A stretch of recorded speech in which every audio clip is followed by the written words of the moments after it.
ideas, invention, and artistic creation.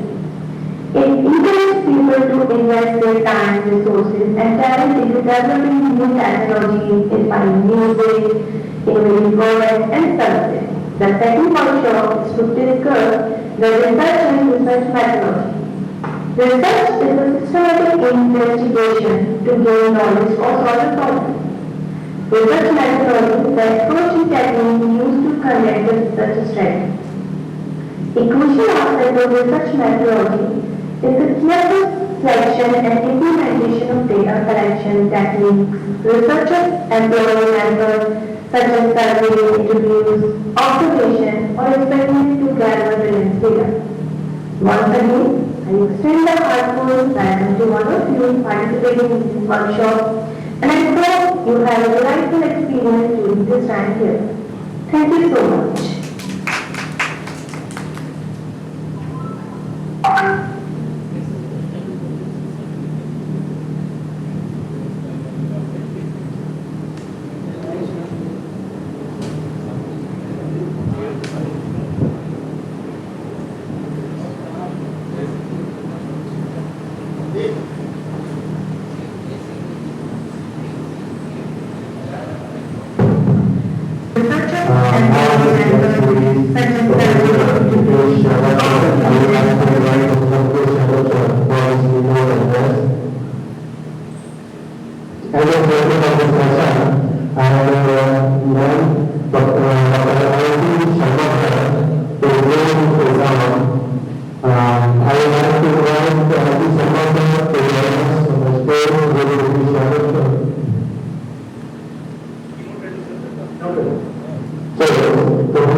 Thank you, KTO Birthday team.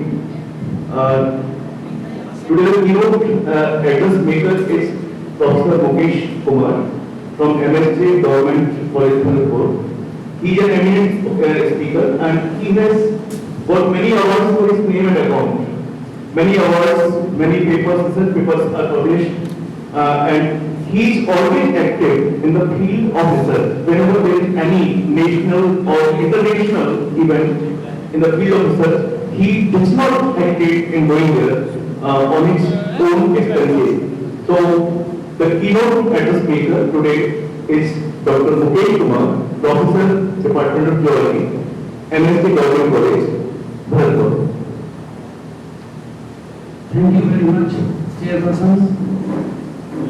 देखिए आज जो मैंने इसका इसी के लिए आपका पावर पॉइंट तैयार किया है, this is not basically original research work. एक ये जनरल ओवरव्यू है कि रिसर्च को एक बड़ा फैंसी वर्ड लगता है कि कैसे किया जाता है, तो ये उसके बारे में आपको बताऊंगा। थोड़ा डल सा होता है, राइट? तो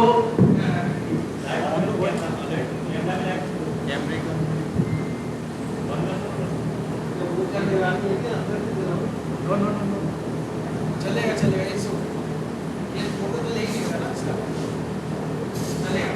देखिए रिसर्च का एक, अगर कोई आम स्टूडेंट है, यानी वो किसी भी क्षेत्र का है, चाहे साइंस का है, आर्ट्स का है, कॉमर्स का है या किसी भी क्षेत्र का है, तो उसको एक ये लगता है कि एकदम कोई ऐसा व्यक्ति जिसमें अपार ज्ञान है और वो एकदम कोई खोज कर लेता है, ये एक फैंसी आइडिया रहता है रिसर्च के लिए। लेकिन ऐसा नहीं है, क्योंकि इसको क्या है कि आप पुराने टाइम में भी हमारे ऋषि मुनि लेकिन इसको सिस्टमेटाइज किया गया। अब अगर आप देखें कि पिछले 200-250 साल से इसको सिस्टमेटाइज कर दिया गया है रिसर्च को, कि कैसे रिसर्च की जाए। और जनरली आप लोग सोचते होंगे कि जो स्टूडेंट पीएचडी करते हैं, तो पीएचडी करते हैं तो वो कहते हैं साहब मैं रिसर्च कर रहा हूं। तो PhD is nothing, simply training. PhD क्या है? कुछ नहीं है, एक डिग्री है, वो एक ट्रेनिंग है कि how to do the research, research कैसे की जाती है। और उसको इस एक फॉर्म में उसको जो वर्क अपना प्रेजेंटेशन और पूरा जो थीसिस तैयार करते हैं और उसको डिफाइन करते हैं। यानी ये एस्पेक्ट किया जाता है कि जो स्टूडेंट पीएचडी कर लेता है वो जो है एक इंडिपेंडेंट रिसर्चर हो सकता है। लेकिन हमारे कंट्री में ऐसा नहीं है। आई एम सॉरी टू से, पर इट इज फैक्ट कि अगर आप क्वालिटी ऑफ रिसर्च देखेंगे तो क्वालिटी ऑफ रिसर्च के मामले में बहुत नीचे है। तो बहुत कम हमारा क्वालिटी वर्क रहता है। जबकि आप तो ये मैं बाद में डिस्कस करूंगा इस लेक्चर में कि यूरोप की जो रिसर्च आप देखेंगे तो उसमें क्या है कि काफी क्वालिटी ऑफ रिसर्च है। ऐसा नहीं है कि मैं यूरोप से कोई इन्फ्लुएंस हूं, लेकिन इंटरनेशनल जो रिसर्च स्टडीज का कोड किया जाता है उससे पता चलता है। नेक्स्ट सर,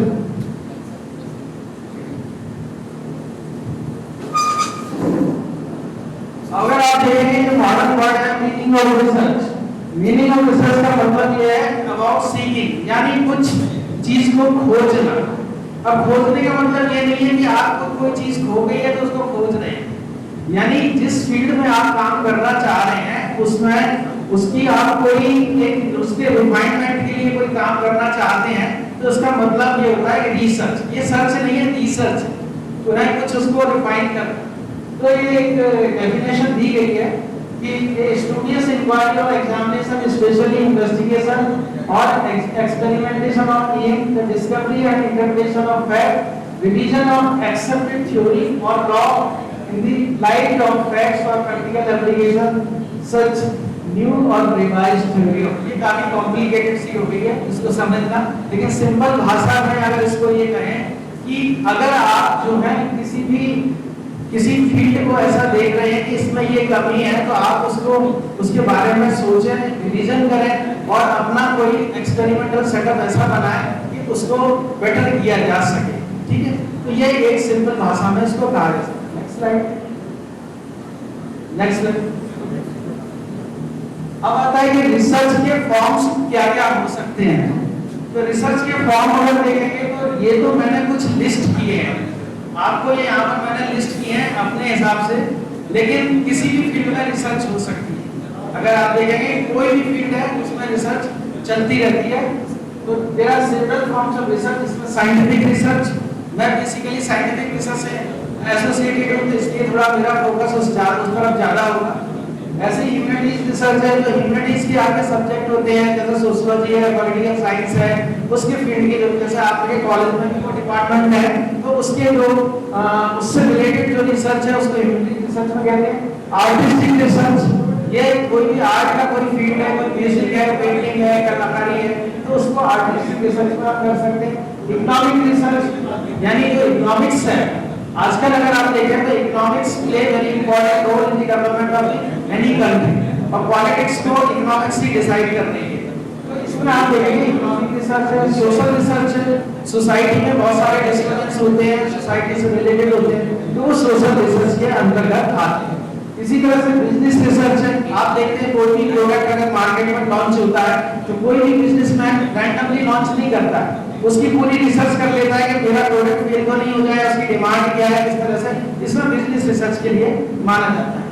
इसी तरह से मार्केटिंग रिसर्च है कि किस तरह से किसी प्रोडक्ट की मार्केटिंग की जाए, किस तरह से स्ट्रेटजी बनाई जाए, तो ये मार्केटिंग रिसर्च में आता है। और ये टेक्नोलॉजिकल रिसर्च, साइंस रिसर्च से टेक्नोलॉजी रिसर्च थोड़ी अलग होती है, तो दोनों एक ही कॉइन के दो पहलू हैं, किस तरह से टेक्नोलॉजी डेवलप की जाए। नेक्स्ट, अब ये साइंटिफिक रिसर्च है, अगर हम इसको देखें, मेरा डॉक्टर राजेश शर्मा जी ने सोशल जो ह्यूमैनिटीज वाला एस्पेक्ट थोड़ा कवर किया और हो सकता है वो आगे इसमें बोले तो वो उसको कवर करेंगे तो उस पर मेरा ज्यादा एम्फेसिस नहीं रहेगा। तो इसमें अगर आप देखें zoology, botany, physics, chemistry, geography वगैरह ये जो भी साइंस के सब्जेक्ट हैं वो रिसर्च में आते हैं और जो पीजी स्टूडेंट है उसके बाद रिसर्च करते हैं। कुछ इंस्टीट्यूशन ऐसे भी हैं जो बीएससी में ही रिसर्च कराते हैं, यूएस वगैरह में, तो बीएससी लेवल पे ही रिसर्च होता है। Next, process of getting into research, यानी आप रिसर्च में जाएं कैसे। तो सबसे पहले जैसे जो नॉर्मल स्टैंडर्ड जो रिक्वायरमेंट है वो है आपका पीजी होना चाहिए, पोस्ट ग्रेजुएशन होना चाहिए, फिर एक एंट्रेंस टेस्ट होता है जो आप नेट वगैरह का या जेआरएफ का होता है, उसको क्वालिफाई करके इंडिया का बता रहा हूं मैं आपको। और उसके बाद आप क्या करते हैं कि कोर्स वर्क कराती है यूनिवर्सिटी, उसको करते हैं इधर पीछे वाला, और उसके बाद यूनिवर्सिटी आपका असेसमेंट करती है, गाइड का अलॉटमेंट करती है, और सिलेक्शन ऑफ रिसर्च टाइटल होता है, फिर रजिस्ट्रेशन हो जाता है उसका। रजिस्ट्रेशन का मतलब ये है कि आपने वो टाइटल रजिस्टर करा लिया, यानी आप उस टॉपिक पर कोई दूसरा रिसर्च नहीं कर सकता। तो ये एक रजिस्ट्रेशन होता है, ना हमने इस चीज का रजिस्ट्रेशन करा दिया, तो उसका नंबर होता है, वो यूनिवर्सिटी से आपको मिल जाएगा। और इसके बाद हम सुपरवाइजर आपको एक अलॉट हो जाता है। और सुपरवाइजर और गाइड क्यों कहते हैं, आपने सोचा होगा टीचर नहीं कहते रिसर्च जो आपको गाइड करता है, यानी this is not normal teaching. वो भी नहीं जानता कि आगे जाके इस फील्ड में होगा क्या, आपको टॉपिक दे दिया गया, कुछ उससे डेविएशंस भी हो सकते हैं, इधर भी जा सकते हैं, कुछ रिजल्ट खराब भी आ सकते हैं, अच्छा भी आ सकते हैं, तो ही और शी इज आल्सो लर्निंग, वो दोनों ही सीख रहे हैं, वो आपको गाइड कर रहे हैं, और दे आर प्रोफेसर, तो आपको गाइड कर रहे हैं, इसलिए उसको गाइड बोला जाता है। और सुपरवाइजर का मतलब सुपरवाइज, तो आपको कर रहा है कि ये काम करिए, ये नहीं है उसको पता है कि आगे क्या होगा। तो this is all dark areas उसमें करते हैं। और एवरी फील्ड है सेवरल स्पेशलाइज्ड फील्ड, हर फील्ड में बहुत सारे फील्ड होते हैं, जैसे हमने कहा सोशियोलॉजी है, राजनीति बैठे तो 10-20 फील्ड, 1000 फील्ड है सोशियोलॉजी में, उसमें रिसर्च कर सकते हैं, यानी एक सब्जेक्ट में भी 1000 फील्ड होते हैं। नेक्स्ट, अब ये है कि रिसर्च मेथोडोलॉजी पर अगर हम आए कि सिलेक्शन ऑफ रिसर्च एरिया, आप किस फील्ड में रिसर्च करना चाहते हैं। जैसे मान लीजिए मैं ज्योलॉजी का सब्जेक्ट में हूँ, स्टूडेंट हूँ, तो मुझे पता होना चाहिए कि ज्योलॉजी में हजारों फील्ड है, मैं किस में जाना चाहता हूँ और मेरा इंटरेस्ट क्या है। दूसरी चीज एक और इक्वली इंपॉर्टेंट है, आप जाना तो चाहते हैं लेकिन आपको उसकी मेथोडोलॉजी पता नहीं है, तो आप रिसर्च नहीं कर सकते। मेथोडोलॉजी ऐसी होनी चाहिए जो स्टैंडर्डाइज हो, इंटरनेशनली एस्टैब्लिश्ड हो, तो उस बेसिस पे ही आप काम कर सकते हैं, अदरवाइज आपका काम क्वेश्चन हो जाएगा और आपका काम यूजफुल नहीं होगा। तो इसके बाद चूजन जो आपका एरिया है उसको सिलेक्ट करें, उसका गाइड तलाश करें। नॉर्मली क्या होता है, स्टूडेंट सीधा क्वालीफाई करता है, यूनिवर्सिटी पहुंच जाता है, वो जो करता है वही करना शुरू कर देता है, ठीक है, वो अपना दिमाग ज्यादा नहीं लगाता, वो टीचर जैसा बताता है वैसे करता है, लेकिन उसका उतना लेवल नहीं होता। Collection of recent important research literature in the form of books, edited books, published original research paper, research review article, यानी अब आपने टॉपिक एक सिलेक्ट कर लिया, तो आपको ये पता होना चाहिए कि आपके गाइड ने जो टॉपिक दिया है, जो रजिस्टर्ड नहीं हुआ है, उससे पहले सारा लिटरेचर आप इकट्ठा करते हैं उस फील्ड का, यानी ऐसा तो नहीं कि आपने टॉपिक तो रजिस्टर करा लिया और वो ऑलरेडी कोई काम कर चुका है, तो देन योर थीसिस और जो भी पीएचडी है वो क्वेश्चन हो जाएगी। तो आप क्या करेंगे, रिसर्च पेपर है उनका कलेक्शन करिए, उनको पढ़िए और ये देखिए कि इससे रिलेटेड कोई काम तो नहीं हुआ है जो मैं रिपीट कर रहा हूँ। तो ऐसा ये this is very important literature collection. अब deep study of collected literature, तो आप उसमें से आपने बहुत सारा 100-200 रिसर्च पेपर ले लिए और कलेक्ट कर लिए, आपके संबंध से रिलेटेड है, आपके टॉपिक से रिलेटेड है, उनको आप क्या करें कि पढ़ें और देखें आपकी जो आप जो रिसर्च करने जा रहे हैं उनसे उनका क्या संबंध है, या उस फील्ड में कौन सी कमी है जिसको टॉपिक को आपने लिया है उस आधार पर आप आगे जाना चाहते हैं। तो ये बहुत इंपॉर्टेंट है। नेक्स्ट स्लाइड,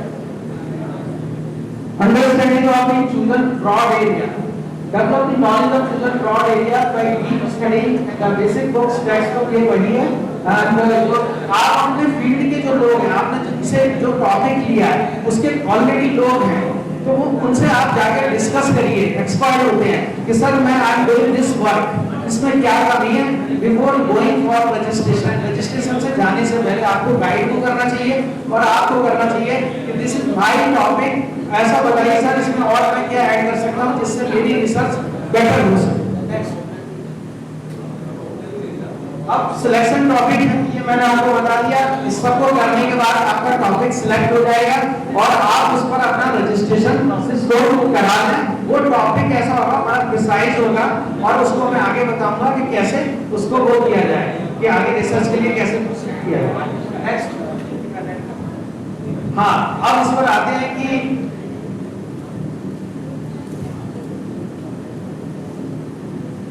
यानी टॉपिक आपने सिलेक्ट कर लिया कि दिस इज माय प्रॉब्लम, ठीक है। जैसे मैं एग्जांपल के तौर पे कहूं कि वैक्सीन डेवलपमेंट करनी थी, कोरोना की वैक्सीन, तो कोरोना की वैक्सीन का आपने ये कहा कि टू डेवलप द वैक्सीन, है ना। एम्स ऑब्जेक्टिव क्या हो गया आपका, to develop the vaccine, objective ये हो गया।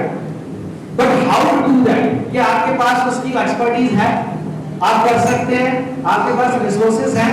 सबसे पहले एक्सपर्टीज होनी चाहिए आपकी, और रिसोर्सेज हैं कि नहीं। तो एम्स एंड ऑब्जेक्टिव जो आपके होते हैं रिसर्च के, वो बहुत इंपॉर्टेंट होते हैं, उसी के बेसिस पे आपकी पूरी थीसिस होगी।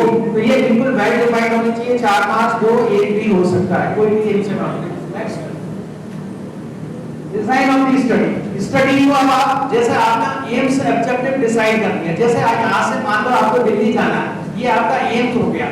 अब आप उसको स्टडी को डिजाइन कैसे करेंगे, यानी आपको दिल्ली जाना है तो जाने के लिए क्या चीज यूज करेंगे, समझ गए मेरी बात। यानी आप बस से जाएंगे, ट्रेन से जाएंगे, अपनी गाड़ी से जाएंगे, ये आपने क्या हुआ, प्लान बना लिया। तो जो आपके AIIMS and objective of study होते हैं, वो उनको पूरा करने के लिए आप मेथोडोलॉजी यूज करेंगे, वो कैसी है, और वो उनको मीट आउट करेगी कि नहीं, उससे आपके उद्देश्य प्राप्त होंगे कि नहीं। तो ये डिजाइन स्टडी है, कोई स्टैंडर्ड ऐसा नहीं होता कि जो आपको बीएससी एमएससी में प्रैक्टिकल कराए जाते हैं कि उसके बेसिस पे वो स्टैंडर्ड प्रैक्टिकल एक्सपेरिमेंट होते हैं, वैसी नहीं होती है, वो बिल्कुल अपने नए तरह की हो सकती है, वैसी भी हो सकती है, नए तरह की भी हो सकती है। नेक्स्ट, ये है एक्सपेरिमेंटल प्रोटोकॉल। एक्सपेरिमेंटल प्रोटोकॉल का मतलब ये होता है कि आप जैसे बिल्कुल वेल डिफाइंड अपने एक्सपेरिमेंट्स बनाएं कि भाई ये डिसाइडेड हो। जैसे वैक्सीन का मैं उदाहरण देता हूं, तो वैक्सीन है, तो वैक्सीन ऐसा नहीं है डायरेक्ट ह्यूमन पे हम ट्राई करेंगे, पहले हम स्मॉल एनिमल पर करेंगे। वैक्सीन के लिए हमको एंटीजन चाहिए, और वो छोटे एनिमल्स में हम उसमें इंजेक्ट करेंगे, उसमें रिस्पांस देखेंगे, फिर ये देखेंगे कि ये वेदर इट इज इफेक्टिव और नॉट। तो वो एनिमल्स हमारे पास होने चाहिए, लेबोरेटरी हमारे पास होनी चाहिए, उनका ब्लड सैंपल लेंगे, फिर एनालिसिस करेंगे। तो ये एक जो है वो स्टैंडर्ड प्रोटोकॉल होता है। और फिर आप उसको कैसे एनालिसिस करेंगे, तो ये नंबर कितने सारे एक्सपेरिमेंट करेंगे, उस एक्सपेरिमेंट के बेसिस पे जो आपके रिजल्ट आएंगे, एक एक्सपेरिमेंट भी हो सकता है, 20 एक्सपेरिमेंट भी हो सकते हैं, 10 एक्सपेरिमेंट भी हो सकते हैं। तो ये आपको पूरा एक्सपेरिमेंटल प्रोटोकॉल बनाना पड़ेगा। नेक्स्ट, अब आप पैरामीटर्स का मतलब ये है कि आपने कोई भी, ठीक है, डिजाइन कर लिया एक्सपेरिमेंट, तो अब पैरामीटर का मतलब है कि कौन से ऐसे वो लेंगे, मानक लेंगे जिनसे वो आपका उद्देश्य प्राप्त हो। जैसे मान लीजिए वैक्सीन के मैं उदाहरण देता हूं, उसी को लेके चलते हैं कि जैसे आपको ये देखना है कि इसमें वैक्सीन इफेक्टिव है नहीं, ह्यूमन पर नहीं जाएंगे, पहले रैट्स पे जाएंगे, मंकीज पे जाएंगे, और वो ये देखेंगे इसमें इम्यून रिस्पांस आ रहा है कि नहीं आ रहा है। मेरी बात समझ में आई? इम्यून रिस्पांस का मतलब ये है वो वैक्सीन जो है, जो भी वो बीमारी हो रही है उसके खिलाफ काम कर रही है कि नहीं कर रही, तो उससे रिलेटेड पैरामीटर्स हमको लेने पड़ेंगे। इस तरह से क्या है कि ये selection of criteria is very important, इसके बिना आप जो है आपका रिसर्च कुछ नहीं हो सकता। नेक्स्ट, उसके बाद आता है collection of data. Collection of data का मतलब है कि आप 10 दिन बाद डेटा, जैसे मान लीजिए आपको वैक्सीन लगा दी है ह्यूमन की, मान लें, तो आपका ब्लड सैंपल कलेक्ट कर लिया। ब्लड सैंपल कलेक्ट करने के बाद ये देखा कि इसमें इम्यून रिस्पांस था, एंटीबॉडीज थी कि नहीं। क्योंकि मैं ये रिसेंट उदाहरण इसलिए दे रहा हूं कि जैसे आपको अच्छे से समझ में आएगा कि भाई ठीक है, एक डोज लगा दी तो एंटीबॉडी हुई कि नहीं, दूसरी डोज लगाई एंटीबॉडी हुई, और कोरोना जिसको वैक्सीन लगी उसको नहीं हुआ, कम हुआ, यदि हुआ भी तो उसका इफेक्ट कम हुआ। तो वो ब्लड सैंपल जो है उसको जैसा कहना चाहिए उसके डेटा है कि कितना एंटीबॉडी लेवल चला गया। तो ये मैं एक उदाहरण लेके कर रहा हूं, तो बहुत सारे फील्ड है। नेक्स्ट, अब स्टैटिस्टिकल एनालिसिस ये होता है कि जैसे आपने स्टैटिस्टिक्स का तो नाम सुना ही होगा, तो उसमें एनालिसिस करना कि वो डेटा आ गया आपके कि भाई इतना रिस्पांस आया, तो क्या ये काफी है, यानी इस बीमारी को खत्म करने के लिए इतना काफी है, नहीं है तो कितना और चाहिए, और उसमें क्या करना, उसका एनालिसिस करना। तो ये क्या रहता है स्टैटिस्टिकल एनालिसिस, वेरी इंपॉर्टेंट। कई बार क्या होता है स्टैटिस्टिकल एनालिसिस अच्छा नहीं होता, तो आप अच्छा सा कंक्लूजन नहीं निकाल पाते। Next, interpretation of data and discussion, यानी अब आपके पास सारे डेटा आ गए, तो आप उनको डिस्कस कर रहे हैं, एनालिसिस कर रहे हैं। जैसे कोई घटना हुई, ठीक है, अभी जैसे एक्सीडेंट हुआ उड़ीसा में, तो क्या हुआ कि पहले तो बचाव कार्य हुआ वहां पे, उसके बाद उन्होंने इंक्वायरी सेट की, और इंक्वायरी सेट करने पर उन्होंने ये देखा, पूरा देखा कि कहां गड़बड़ी हुई, अब उसका एनालिसिस किया। तो एनालिसिस करके रिजल्ट निकलता है, एनालिसिस करके क्या निकलता है, रिजल्ट निकलता है कि ये हमारा रिजल्ट आया, और ये जो रिजल्ट आ रहे हैं जो हमारे ऑब्जेक्टिव थे शुरू में हमने डिसाइड किए थे, वो उससे मैच कर रहे हैं कि नहीं कर रहे हैं, जो हम चाहते थे वैसा नहीं हो रहा है तो हम उसको बदलाव करें। ऐसा नहीं हो सकता कि ना जैसा आपने चाहा वैसा ना हो, बहुत बार होता है, बायोलॉजिकल साइंस में तो बहुत बार होता है। Next, conclusion. कंक्लूजन का मतलब ये है कि आपने जो भी इस रिसर्च स्टडी की है, डेटा कलेक्ट किए हैं, उसका कंक्लूजन आपने क्या निकाला, यानी जो आपके ऑब्जेक्टिव्स थे, एम्स ऑब्जेक्टिव थे, वो कंक्लूड उसी पैटर्न पर आ रहे हैं, नहीं आ रहे हैं तो यू हैव टू चेंज, आपको चेंज करना पड़ेगा और उस आधार पर कुछ और करना पड़ेगा। तो इससे ये आप निष्कर्ष निकालने में, डेटा के बेस में, एनालिसिस के बेस में, पैरामीटर्स के बेस में आप कंक्लूजन निकालेंगे। नेक्स्ट, अब आता है इतना काम कर लिया, अब आप जैसे मैं यहाँ सेमिनार में प्रेजेंटेशन देने आया, तो आप देखते होंगे लोग सेमिनार कॉन्फ्रेंसेस में बहुत सारे प्रेजेंटेशंस होंगे। तो सेमिनार प्रेजेंटेशन का मकसद ये होता है रिसर्चर्स के लिए कि वो अपने डेटा वहाँ पर प्रेजेंट करें, क्योंकि वहाँ पर भी साइंटिस्ट या रिसर्चर बैठे होते हैं, तो वो उनकी एनालिसिस करें कि आपने ये काम सही किया है कि नहीं। कायदे से मेरे मानना ये है कि आप कोई भी कॉन्फ्रेंस आप अटेंड करते हैं तो अपने फील्ड की कॉन्फ्रेंस अटेंड करनी चाहिए। जैसे जूलॉजी में 11 फील्ड है, अब मैं बेसिकली रिप्रोडक्टिव बायोटेक्नोलॉजी का आदमी हूँ, तो मुझे वहाँ जाना चाहिए जो मैं रिप्रोडक्टिव बायोटेक्नोलॉजी से रिलेटेड कोई कॉन्फ्रेंस हो रही है, जहाँ मैं अगर प्रेजेंट करूँगा तो लोग मेरा डीपली एनालिसिस करेंगे, मेरी बकिया करेंगे कि भाई ये गलत है, ये सही है, तो उससे क्या है आपका वर्क जो है और रिफाइन होता है। तो जो डेटा आपने जो प्रेजेंट किए हैं उस बेसिस को कॉन्फ्रेंस सेमिनार में प्रेजेंट किया जाता है, जिससे लोगों को पता चले और आप अपनी स्टडी को बेटर कर सकें। इसका ये मेन मकसद होता है जो मैं समझता हूँ। Next, publication of work. Rajesh ji ने अभी बताया था publication of work, this is very important. जैसे आज बहुत ज्यादा नकल चल रही है, मैं अपनी भरतपुर की आईपीएससी कमेटी में था, प्रोफेसर्स बनने थे, आई एम सॉरी टू से, लेकिन मुझे मालूम लगा वहां पर भी हुआ, मैं किसी का नाम इंडिकेट नहीं करना चाहता, कि वो 10 दिन में 50 पेपर लेके आ गए। तो 50 पेपर को अगर एक लाइन भी लिखे तो 10 दिन में नहीं लिख सकता, तो 50 पेपर आगे प्रोफेसर बन गए, ये सब बन गए, लेकिन it's not a quality of research. आपको कोई नहीं पूछेगा इसी का जिसका रियल वर्क है, जिसने मेहनत की है। तो पब्लिकेशन का मतलब ये होता है कि आपने जो भी अपनी फाइंडिंग है उनको पब्लिश किया, पत्रिकाएं इंटरनेशनल होती हैं, जर्नल्स होते हैं, और वहाँ पर बड़ी अच्छी, मैं आपको बताऊं, मैंने एक पेपर बहुत पहले जब पीएचडी में पब्लिश किया था, उसको पब्लिश करने में मुझे 2.5 साल लग गए थे, और उसके एक एक्सपर्ट जो है इतने सारे कमेंट करते थे कि इसका जवाब लीजिए, इसका जवाब लीजिए, इसका जवाब लीजिए। जब वो पब्लिश हो जाता है तो वो आपकी प्रॉपर्टी हो जाती है, और ये हो जाता है कि you have done this work, आपके नाम से जब तक की सभ्यता रहेगी तब तक आपके नाम से रहेगा। तो ये होता है, नीचे उसका टाइटल होता है, ऊपर टाइटल होता है, नीचे ऑथर का नाम होता है, कहाँ काम किया, पूरा रिसर्च वर्क।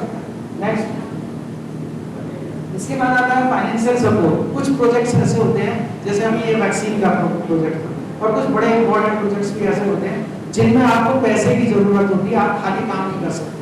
तो उसके लिए क्या है कि हमारे बहुत सारी इंटरनेशनल एजेंसीज हैं, वो रिसर्च प्रपोजल्स मांगती हैं, आप उनको सबमिट करें, और सबमिट करने के बाद वो पैसा देते हैं और आप आपकी रिपोर्ट देते रहते हैं। उससे आपको फाइनेंशियल सपोर्ट, यानी आपको रिसर्च प्लान करना, जैसे वैक्सीन वाला था, तो individual can not do that, मतलब जो भी एजेंसीज है उनको पैसा दिया गया, गवर्नमेंट ऑफ इंडिया ने पैसा दिया गया कि जल्दी काम करिए और ये वैक्सीन तैयार करिए क्योंकि इमरजेंसी सिचुएशन है। तो कोई इंडिविजुअल अपने घर से करना चाहे, that can not be done, वो नहीं किया जा सकता।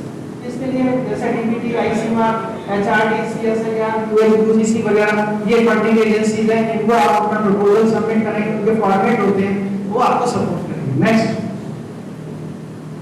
व्हाई। अब ये क्वेश्चन होता है कि हमको रिसर्च की क्या आवश्यकता है। तो मैंने अभी आपका जो इनॉग्रेशन सेशन में भी कहा था, किसी भी कंट्री, क्योंकि रिसर्च को लोग अपने इंडिया में कोई वैल्यू नहीं दी जाती, कॉलेजेस में भी नहीं दी जाती, जब नेट की टीम आती है तब हम लोगों को बुला लिया जाता है कि आपके पेपर कहाँ है, दिखा दीजिए, क्योंकि वो उसको देखते हैं। आपके यहाँ भी नेट शेड्यूल है तो आपको भी तैयारी करनी पड़ेगी, तब वो देखते हैं आपने क्या काम किया। Routine teaching is not actually enough, कि आपने बीएससी पढ़ा दिया, एमएससी पढ़ा दिया, उससे नहीं चलेगा।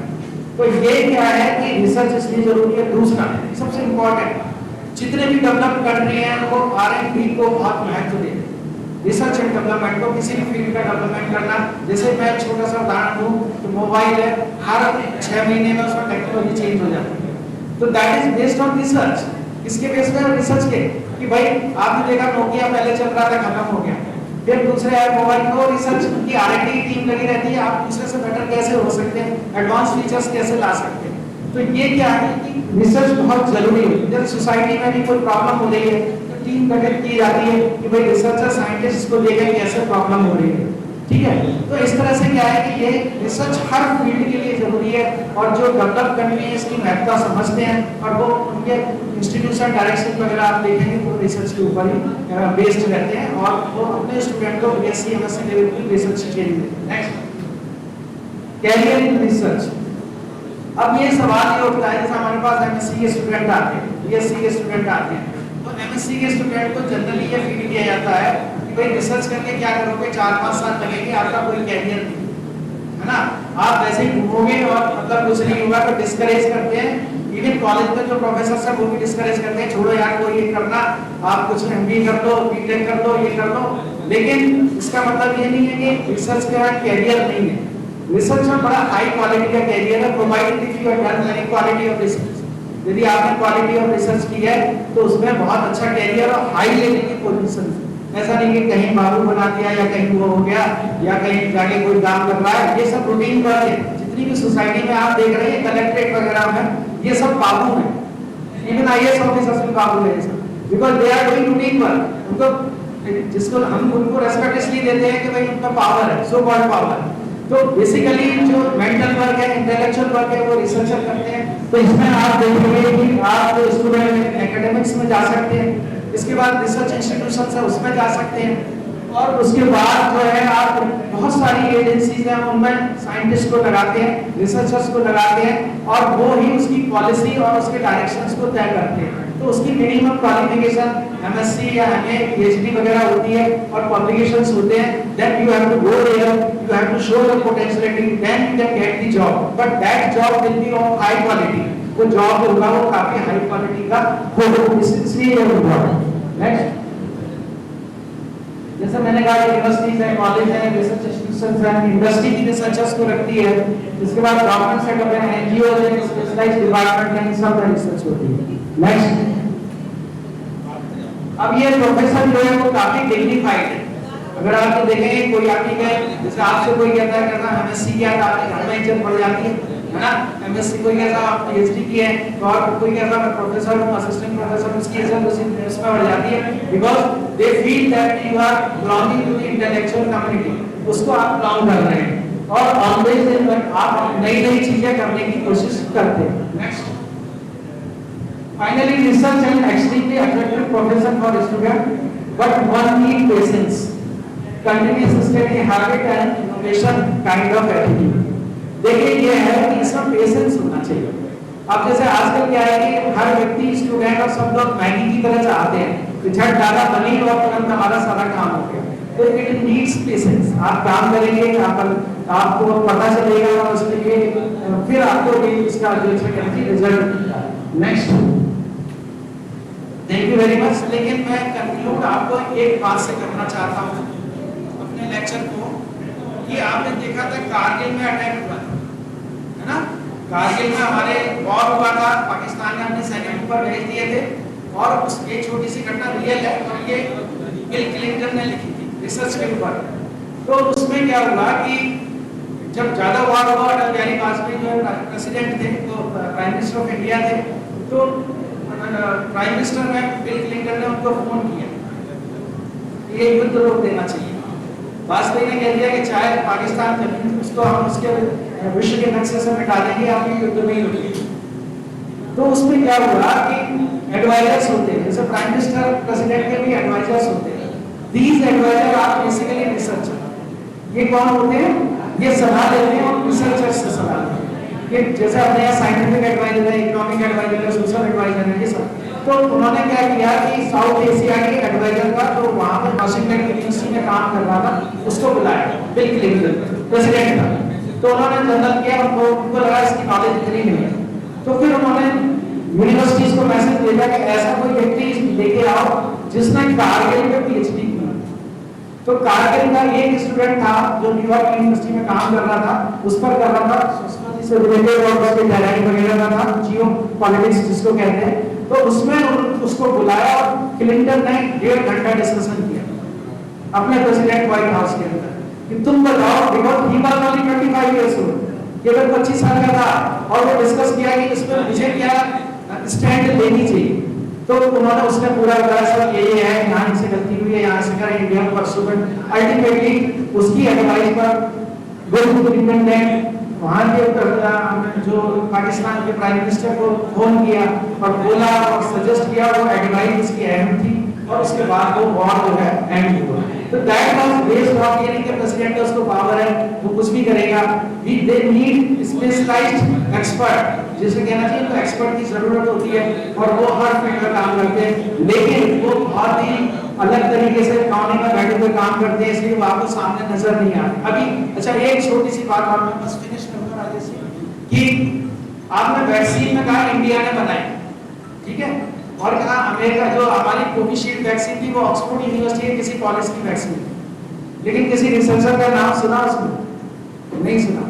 ऐसे तो पॉलिटिशियन तो नहीं बना सकता ना वैक्सीन, वो तो लड़ाई करने के अलावा कोई काम नहीं कर सकता, लेकिन बनाया किसने?